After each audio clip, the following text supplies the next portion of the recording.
Hi, I'm Jim Lang. I'd like to talk about the misconception of breaking even on a Roth IRA conversion. A lot of people think that it takes a lot of years to, in effect, break even on a Roth IRA conversion, and they come to the conclusion that Roth IRA conversions are good for young people, but they're not good for old people because older people won't be alive long enough in order to enjoy the break even. On the other hand, that's really not accurate if you think about this the way you really should, which is instead of total dollars, you should think of it in purchasing power. So let's say for discussion's sake you have $100,000 in a traditional IRA and $25,000 on what I'll call after-tax dollars. So you have $125,000 total, but you don't have $125,000 of purchasing power.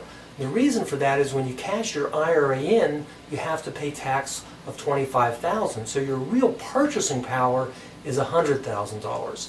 If, on the other hand, you start with $100,000 and $25,000 outside the IRA, and you make a Roth IRA conversion, and you take the $25,000 that you had outside the IRA to pay the tax on the Roth IRA conversion, you're left with $100,000 total. If you take that money out to spend it, you have $100,000 worth of purchasing power. So actually, measured in purchasing power, you break even on day one. Depending on your assumptions, 20 years later, you're better off by $40,000. Then, if you then die and leave it to your children, they will, again, depending on assumptions, be better off by $700,000. And if you end up leaving it to your grandchildren, again, depending on assumptions, they could be better off by $8.6 million.